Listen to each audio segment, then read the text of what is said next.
गुरुजनों नमस्कार। અહીંયા ઉપસ્થિત મારા ગુરુજનો તથા મારા વહાલા વિદ્યાર્થી મિત્રોને સુમણિયા દિશાના શાસ્ત્ર વંદન। આજે હું દીકરી વિશે મારા વિચારો વ્યક્ત કરીશ। દીકરી છે સોળી કળાનું ફૂલ, દીકરી છે સોળી કળાનું ફૂલ।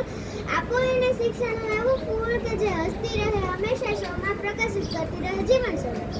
બેટી એટલે શું? બેટી એટલે કે દીકરી, અને દીકરી એટલે દરેક ઘરના આંગણે ખીલતું એવું ફૂલ કે જે દરેક ઘરના વાતાવરણને હંમેશા સુશોભિત અને સુવાસિત કરે છે અને આવનારા દરેક લોકોને ફૂલની ખુશ્બુ આપે છે।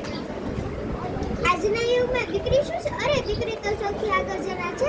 અરે દીકરી તો એક ઘરનો એક એવું દીપક છે કે પોતે સળગે છે પરંતુ પોતાના માતા પિતાને અંધકારમાંથી પ્રકાશ તરફ લઈ જાય છે। દીકરી છું તો શું થયું? દીકરી છું તો શું થયું? જીવન છે તો વર્તી આમ ન જવાય ને તેમ ન જવાય ને આમ ન કરાય ને તેમ ન કરાય।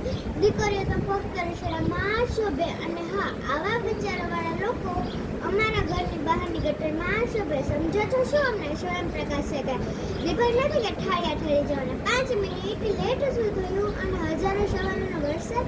હા, સમજ બરોબર છે, પણ એ જ દીકરો રાત્રે 12 વાગે નશામાં દૂધ થઈને ઘરે આવે તો પણ એની સામે ગરમ પકવાનનો પ્રસાદ હદ છે। અંતે તો હું એટલું જ કહીશ કે આપકી બેટી को चांद जैसी मत बनाना, आपकी बेटी को चांद जैसी मत बनाना कि लोग उसको घूर घूर कर देखें। आपकी बेटी को सूरज जैसी बनाना ताकि भूलने से पहले और वक्त नजर गुजरे। धन्यवाद।